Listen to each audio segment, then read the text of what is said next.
It can really increase issues with brain development because the brain can't get the nutrients that it needs. What is the deal with Tylenol? For decades, pregnant women have been told that it's the only safe pain reliever to take, and now all of a sudden we keep hearing whisperings that it's unsafe and you shouldn't take it at all.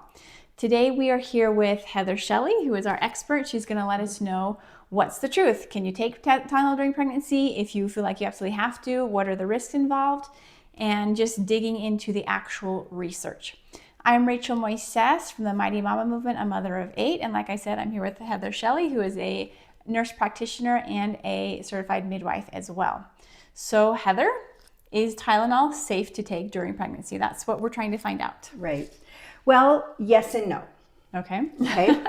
So it has been recommended for women in pregnancy because it doesn't thin the blood. Okay. It doesn't have prostaglandin in it. It doesn't affect the baby's heart. And so that's kind of, and it does reduce fevers. Mm-hmm. And so that is the main reason that it has been recommended, is because of the, it doesn't have the anti-inflammatory effect in it, which can cause some issues in pregnancy with the fetus. And once again, that it doesn't cause just some of the other problems that aspirin and high doses of aspirin or ibuprofen can cause. Okay. Yeah.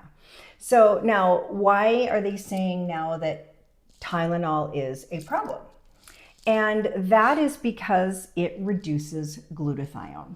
And glutathione is what our body uses to detox. So when we take Tylenol, it reduces our body's ability to utilize glutathione. It actually reduces our glutathione stores. And so we can no longer detox, whether that detoxing is from the environment, it's from an illness, it's from the foods we eat, it's from vaccinations, the toxins that are in them, whatever it is, we can't detox those things.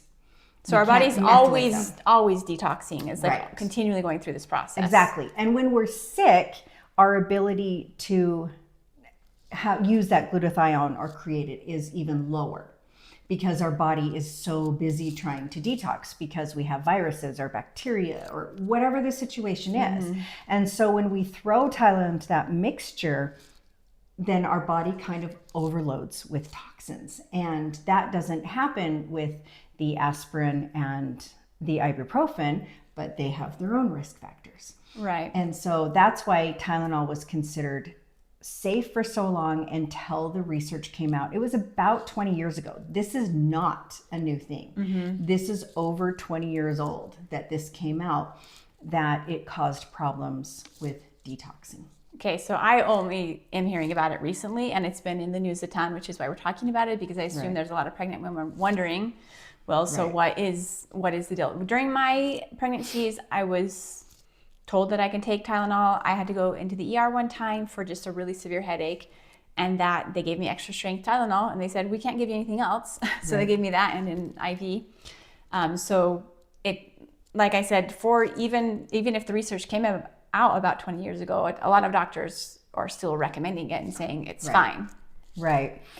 And so we need to look at, and there's different medications too that have acetaminophen in them. So you have, NyQuil, Dayquil, a lot of the cold and flu medications, they have on top of them acetaminophen in them. So it's not just Tylenol. Right. It hides in a lot of things.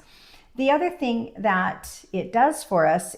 Quick side note, if you are pregnant and you want to get that baby out with less pain, listen to this. I'm a mama of 8, and my first 3 births were excruciating. I honestly thought unbearable pain was just part of the deal. But everything changed with my 4th baby when Heather, the same midwife and nurse practitioner you see in these videos, taught me a completely different way to handle labor. I had never heard anything like it, and I ended up dilating to 10 centimeters with 0 pain. After 8 babies, I can tell you this method works. Most mamas never learn these strategies though. Even if they want to avoid an epidural, they worry they won't be able to. That was me. I had done tons of research, but I never found a real method that actually worked, just scattered tips. After learning this, I never considered an epidural again. That's why Heather and I started teaching this, because birth does not have to feel like torture. Our 10-step practically pain-free birth method has helped so many women, like Mumina, who said that her twin birth was way less painful than her first singleton birth because she used this method. If you're curious, click the link below and save your spot in our free online class, How to Give Birth with Practically No Pain.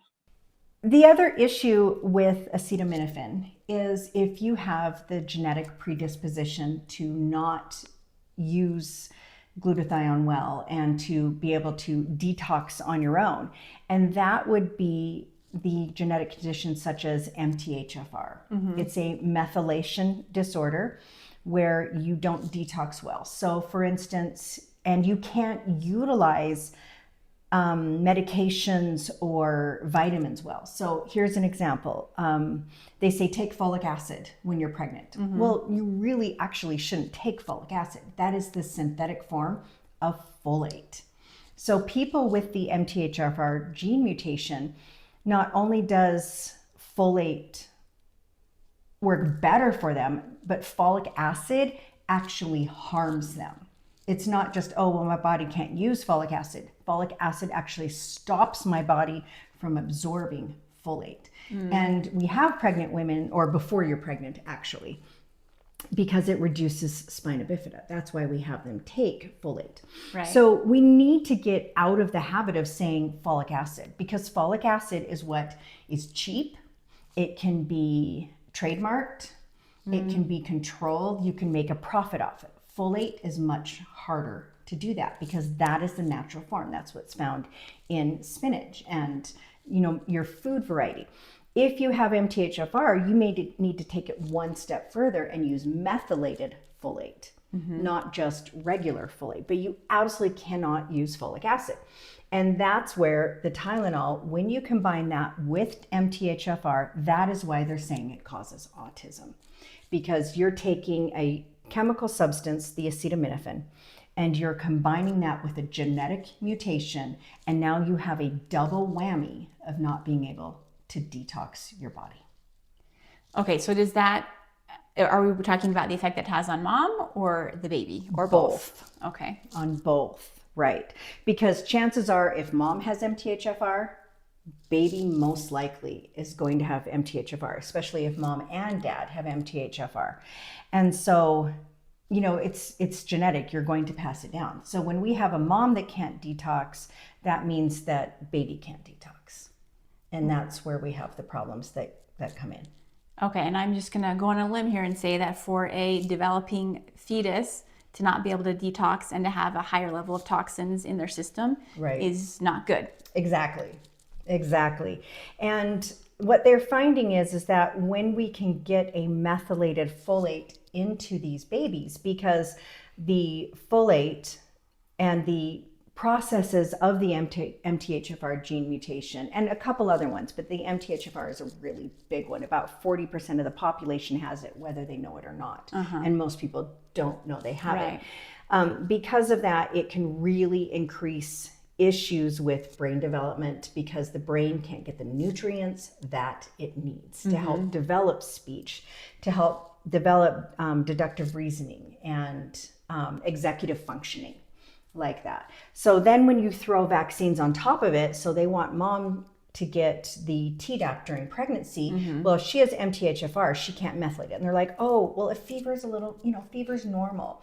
You take a Tylenol, an acetaminophen with a vaccine, you've just doomed yourself, because now you have a toxin in your body. You can't methylate as it is. And now you've reduced your methylation even more by adding acetaminophen on top of that. So you're increasing the risks that would come with a vaccine. Exactly. Okay. So, and I think everyone accepts there are some risks with the vaccine. It has some additives and some ingredients that can cause a reaction. Right. And that's what they're in some finding people, more right? now. But you're saying that when you take Tylenol because your body can't do its natural detoxing, then those toxins that maybe otherwise you could just kind of clean out, no big problem. Right. But when you add Tylenol, especially to someone that has the MTHFR gene, then your risks are really increasing. And that's why you'll get some people that say, like, for instance, you're like, my kids have had their vaccines, they're perfectly fine, they're great.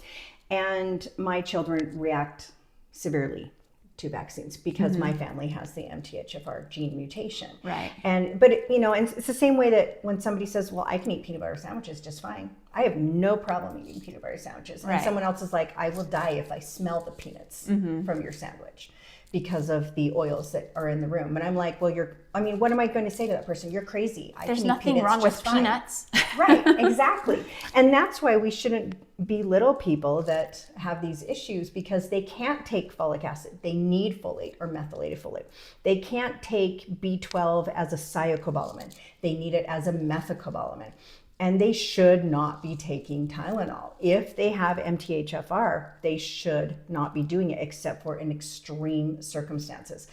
Like they'll say, well, a high fever in women can be a real problem. Right. In 1,000 women that I've helped give birth, over 1,000 women, I've probably had maybe 3 people that have had a high fever, and their high fever was not that high of a fever. So to use that as the default, I'm like, come on, guys. Not many women have a fever that goes high. So people are saying, but you got to take Tylenol because of the fever risk. It's more important to lower the fever. Right. And you're saying, sure, if you actually have that high of a fever, but... Right, like that shouldn't be the argument. Yeah. It's such a small percentage of the population compared to MTHFR, which is 40+% of the population. That's a big difference here. So for in my practice, at 3 out of 1,000 is 0.3% compared to 40%. Right. So do you need to lower the fever? Yeah, but there's also other ways to lower a fever. And the fever does need to be a high fever. So that goes into children. Children and pregnant women are completely different.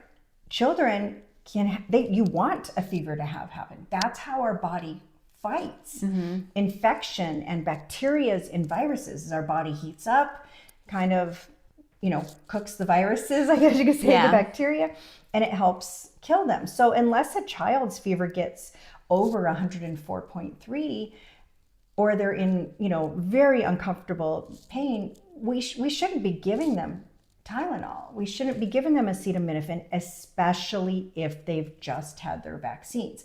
Their body needs to detox. And you add that on top of it and they can no longer detox. Okay. So like you said, most people do not know if they have MTHFR, and some people have been tested for it and they would know. So you would recommend, if you're pregnant, don't take the risks. I wouldn't take the risks unless there is a really big reason, like the severe migraine that you're going into the hospital going, okay, my head's going to explode. The temperature, the fever that is a true high fever, not just a mild 100.3 degrees. Really use sparingly. With everything, we look at risk versus benefit. That's what we talk about in this class. For instance, epidurals, we don't want to use them willy-nilly, but an epidural has a time and a place. A C-section has a time and a place. Everything has a time and a place. But those things have a high enough risk that they shouldn't be used just ad nauseum whenever we want. Right. Like we need to, and that's the same with the Tylenol, the acetaminophen, is you have to look at the benefit versus the risks. Right. But when we say Tylenol is safe during pregnancy, then that gives us the impression, for me at least, that I can take it as much as I want whenever I've got a mild headache coming on. Like, I'm straight for something, and if I'm pregnant, it would be, I'd go straight for the Tylenol because that's what they say is safe. Right. And so what you're saying is try some other things. Right. Try to avoid it and reserve that for if it's really needed. Urgent. Yeah. The other thing is that people think, oh, Tylenol's so benign. So let me give you some examples.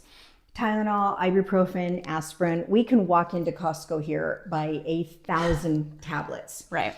And Europe and South America, they look at that and they go, oh my gosh. Like when I go to Ecuador or when I go to England or France, I can get 8 tablets. 8. Oh, wow. That is all I can get from a pharmacist at one over the time. counter. And yes, that is all I can get. Okay. And in those countries, United States and Canada are some of the only countries in the world that you can buy pharmaceuticals anywhere. anywhere. Everywhere else, your aspirin, your Tylenol, your Advil, you have to get at a pharmacy. You can't just buy it at the grocery store or the gas station. Okay? Right. So they look at it and go, what in the heck? Why can you buy 1,000 tablets? And the reason they're saying that is because Tylenol is one of the top 3 reasons for liver failure in this country. Oh, really? And so you shouldn't be taking Tylenol, even if you're not pregnant, you shouldn't be taking it like crazy. Excessively, yeah. Right, because you can overdose. I don't think I was not aware of. I don't think people are thinking that that's a risk. Right. I mean, obviously, I suppose if you took like a ton, but. Right. But let me give you an example. Okay. So we had a guy come into the emergency room, and I don't remember why he was there, but they ordered, I believe it was like an MRI or a CAT scan. I don't remember which one it was. And the doctor came to him and he said, okay, I have good news. Your gallbladder's fine. We don't see any cancer in your body, but your liver is in serious trouble. Now, this guy was late 20s. Okay. Really serious trouble. And he's like, you've got to stop drinking. And the guy's like, I don't drink. I have never drank in my life. Like, I've never had alcohol in my life. And he's like, are you taking Tylenol? And he goes, yeah, my knee has been bothering me since high school from a sports injury. And he goes, I take Tylenol all the time. And he's like, you have to stop. And it's not that he was in the patient's mind overdosing. Yeah, just he wasn't like abusing it or something. Right. It's just his knee hurt and his mom was a nurse. So he was like, oh, just take Tylenol. And this is his late 20s. And the doctor was like, you have got to stop taking Tylenol. You cannot take it anymore because your liver, you are on your way to liver failure. Like you are going to need a transplant by the time you hit your 30s.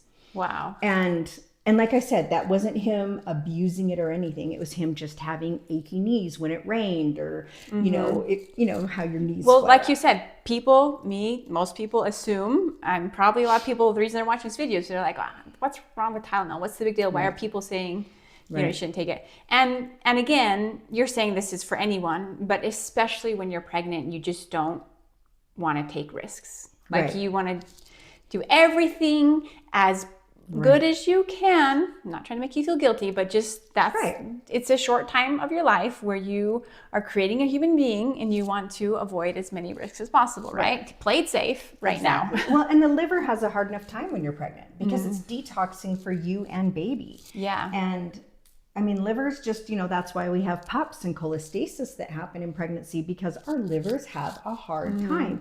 You add this compounding factor. Now, using Tylenol one time when you had that migraine, not an issue. But when you have that person that uses it weekly, and they're not even using it daily, but weekly, and I will say, so I never get migraines, gratefully, except during the first 4 months of my pregnancy. I get really bad ones. Like that time I had to go to the ER because it wasn't just my head was hurting, but I couldn't keep anything down, even water. So I was getting really dehydrated and just really spiraling downward. But because I get those migraines and I'm not used to it, I can't remember how much Tylenol I ever took, but I must have, because I was getting headaches really frequently and they were turning into migraines. And so looking back, I should have been more proactive. We're going to do another video about natural ways to handle headaches that are not as easy and quick as swallowing a pill, but that are a lot safer. And I should have been more proactive in that. Think of it when you But I didn't know. I had no idea that because everyone just says, it's safe, it's safe. You're fine. Well, think of the flu. When you have the flu, with the aches and the pains, so you're going to take, those aches and pains are just, they're miserable when you have the flu. And the easiest way to do it to get a good night's sleep, and we don't have time to sit in the bath for 2 hours and soak. Yeah. So what do? We load up on the Tylenol. It's in the NyQuil. It's in the Dayquil. It's in the, the Robitussin. It's in all of the things to help us. Right. And when we do that for 3 days straight or a week straight, because a lot of times the flu lasts for about a week, what are we doing to our bodies? What are we doing to our liver? We are overloading it and making it so our body can't produce the glutathione it needs and detox. And when you say detox, does that include trying to get those germs out of our body? Like, is that part of the process it's just everything. of recovering from the illness as well? Right. It's all of the toxins that are in there, because when viruses and bacteria die, they, like, you're going to get byproducts. Yeah. Okay. Right. So it kind of helps temporarily with the symptoms, but it might even slow your recovery down a bit. Right. To take that. Exactly. So, like, just a really quick example of something like this. When you have a broken bone, every time you take Advil, ibuprofen, it slows your bone healing down. Oh, really? Mm-hmm. So you think, well, I really need it. I broke my bone. And that's exactly what a doctor tells you. Exactly. To take it as needed, but every single time. The side effect is it slows it down. Oh. Okay, so I totally understand what you're saying, and I'm never going to be pregnant again, but if I were, I would avoid Tylenol. I'm pretty convinced of that now. You've convinced me. But I don't understand why this is controversial, why it's been in the news so much as like a controversial topic. Right. And I'm also not really, you kind of mentioned about autism, but why are some people saying it has autism, and why is that making some people so angry to hear? Can you talk to us a little bit about that? So the reason it's controversial, there are two reasons for it. One is the two people that announced this research and really brought it to the forefront of the world. Because of the political figures that they are, you have the divide. And just the climate of nobody wants to hear anything from the other side. Exactly. So it's not what they said, it's who said it. Okay. If the head of the CDC would have said it, or just anyone else, it would, non-political, it would have been received differently. But because two very prominent political figures controversial said this, people, they made it. Okay. Right. So they've dragged this scientific topic, and I think you said before that this research has been around for a couple of decades, so it's not like this is a brand new thing. A new thing we just discovered or anything. It's just that because it's been dragged into the political realm, then now the media is covering it and it's turned controversial. The other reason that it is very controversial is also multifaceted. Nobody wants to admit that they've done wrong to their children. Mm-hmm. Even though they didn't do it on purpose, they don't want to admit it. And so if you admit that I took Tylenol and I found out I had the MTHFR gene mutation and now I have an autistic child, that can place a level of guilt in somebody. And that goes on to say, okay, so if I vaccinated my children and I have the MTHFR gene mutation, which I passed on to my children, and then I gave them Tylenol when they were vaccinated on top of it, I caused that damage. And that I increased the risk. Let's say we increased the risk. And so that guilt factor is there, and nobody wants to feel that guilt, that level of guilt. Mm-hmm. And it goes against what the pharmaceutical companies have been saying. Oh, no, there's no risk. Well, now it's coming to light, and it's very hard to make changes because you have to deal with the guilt of parents, the guilt of doctors, just that whole realm. It's smoking. Smoking's safe when you're pregnant. It reduces the weight of your baby. You won't have a 10-pound baby. You'll only have a 5 or 6 pound baby. It'll be so much better. Okay, the doctor told me it was safe. They used to say that? Oh, yeah. Yeah. I didn't know that. So they were smoking in the 50s and 60s to bring down the weight of the birth weight of your baby. Goodness. And then they found they had low birth weight babies and premature babies and all of these issues. Well, the doctors don't want to say, I told this woman to smoke so she wouldn't have a 9-pound baby. Mm-hmm. And the woman doesn't want to be like, well, I caused XYZ problem in my baby because I smoked, let alone the lung cancer that came. Nobody wants to admit those things. Nobody wants to say, I was wrong. This was wrong. There was no research. The research was ignored because, let's be honest, the smoking research absolutely was covered up and ignored in the 1950s and 1960s. And that is what is happening with this whole acetaminophen thing. Is it's now coming to light. People have to admit they're wrong. That involves lawsuits. It gets political, and change, when it just comes down to it, change is hard. Mm-hmm. Change is very hard because you have to change entire multi-generations thinking. Entire doctors have been told all the time. Tylenol safe in pregnancy, safe in pregnancy, safe in pregnancy. And now they're said it's not. And they're like, what do you mean it's not? What are you talking about? So why did my doctor tell me it was safe? Right. Yeah, okay. So I just want to kind of make sure that everyone understands the whole, why you're saying the link to autism, just from a layman's perspective, to make sure I understand this. You take the Tylenol when you're pregnant or associated with a vaccine, maybe in an infant, and that reduces their ability to handle any toxins or byproducts from the vaccine, which we all know are there. I don't think that's controversial, right? That's not really questioned. It's just that most people, the vast majority of people, can handle the toxins and clean them out, and it's not a big deal. But you have some people that are at higher risk because of genetic disposition, and then on top of it, Tylenol increases the risk by reducing their ability to detox. And so then now we have an increased risk of having an adverse reaction from whatever. It could be any toxins in your body, and including if it was a vaccine there. Okay. Right. So, and we're not saying that moms caused autism. Right. And we're not saying this is the only cause of autism, but it's a risk factor. Right. That if you want to know the truth and be aware of, you have to accept it. Exactly. Or you could say, no, I don't want to believe that, and I'm just not going to believe you. Right. That's another option, right? Exactly. Okay. Yeah, that makes sense. And I am also now thinking, dang, I totally took Tylenol during several of my pregnancies. I do have some kids with ADHD. Who knows? Yep. I'm not gonna feel guilty. I don't know for sure that that's what caused it or anything like that. It runs in the family. Who knows? All I know is that if I were to be pregnant again, I wouldn't take it, and I will tell my daughters and daughter-in-laws or other people when they're pregnant, just it's not worth the risk. Just don't. But I'm not going to spend the rest of my life lamenting that I did take Tylenol when I was pregnant. It's the move on, move forward, and change things from here on out. Don't let politics sway you. Don't let a new train of thought stop you. Like, take the research, like I said, it's not new. It's been there a long time. But for very good financial reasons, lawsuits, the whole thing, it was hidden from us. So people just haven't been talking about it.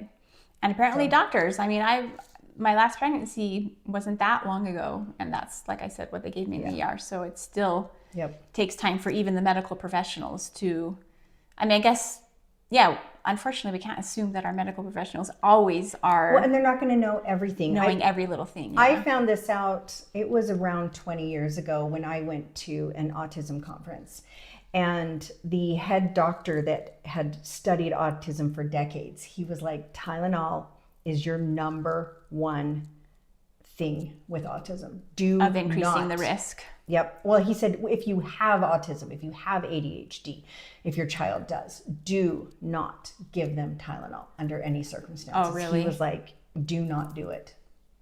That was just a big takeaway from that conference, is he said, this is what's happening with the glutathione. And there were a lot of other things that, don't relate to this, to Tylenol specifically, but relate to the MTHFR gene mutation and to autism and to ADHD. It's not just Tylenol. There are multiple other things that we need to stay away from.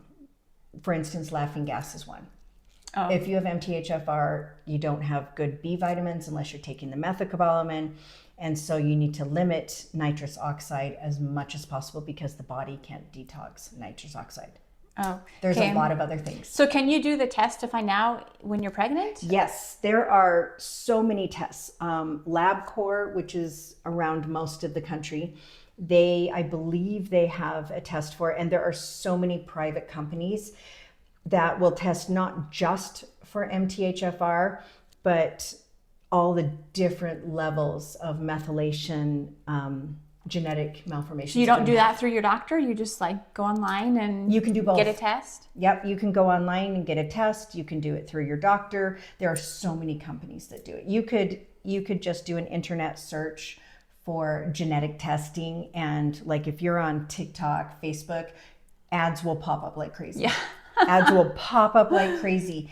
And they can range anywhere from $99 for a very basic test to $600 is the most expensive I've seen, and it tests for a ton of things. There's a lot of different things. You can even go a step further and get testing for your genetics to see which medications work for you.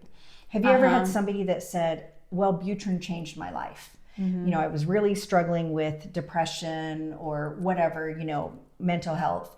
Wellbutrin changed my life. And then somebody else said, I took it and it didn't do a thing for me. Right. That's because of your genetics. Yeah, my mom had that problem. She tried so many different medications for anxiety and nothing worked, and she had side effects. She finally did that testing. Right. And it was like, okay, we've narrowed it down to just a few options that we can even try for you, and there's no point in trying, all other of ones. these other options. And it's amazing what those genetic tests Yeah, that's pretty do. useful. And I really recommend, if you think you might have MTHFR, if you have a lot of ADHD in your family, nieces, nephews, cousins, aunts, uncles, if you think you might have any of those sort of things, I would 100% get detailed genetic testing. If you are struggling with anxiety, depression, bipolar, anything like that, rather than bounce around on medications that can take months to work, I would absolutely get the genetic testing, because I know people, once again, that are on Wellbutrin and it didn't work at all. And it took months to figure that out, to change to another one. And then I know a family that started on Wellbutrin and they all felt the effect within a day. It was so specific to their genetic markers. It didn't take the 6 weeks, they said. It was instantaneous for them, where other people have massive side effects. Right. And they're trying one thing, you have to taper on, taper off. Then they try another, and it can take months and months and maybe still not find something. So that's kind of a little off topic, but very interesting to know. But it's related to how it works. Now, I did have a question. Okay, so if you're saying MTHFR mutation, for sure don't take it. If you don't know, then you might have it. So better stay safe or get tested.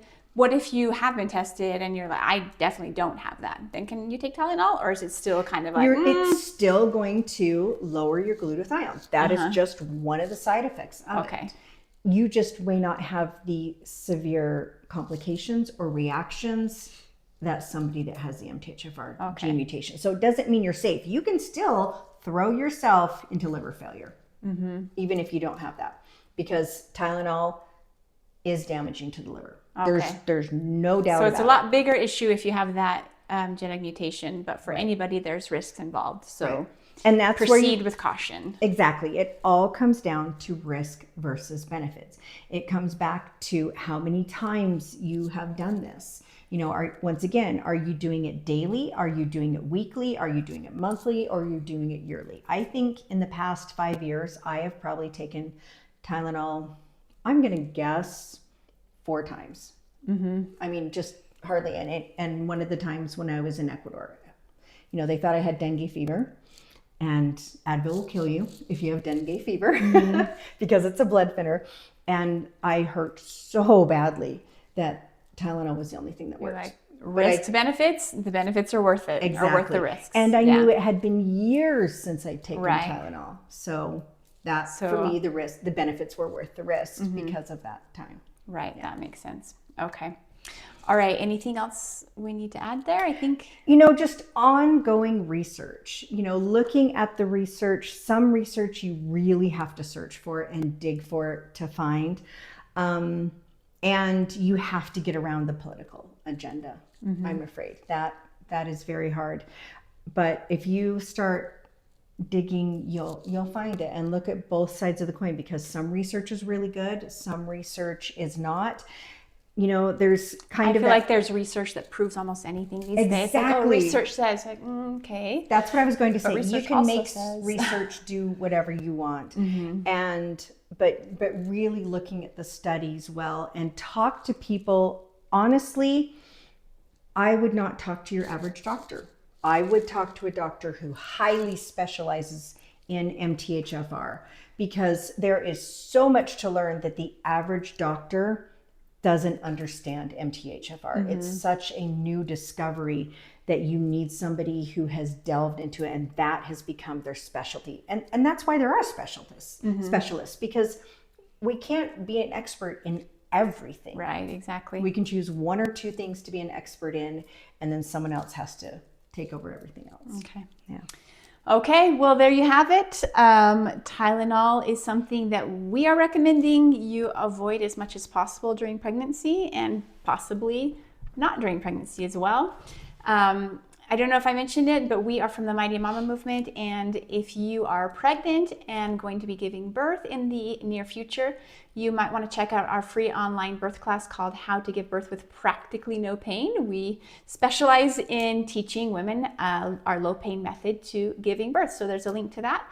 And also, we would love it if you would subscribe to the channel and watch our next video.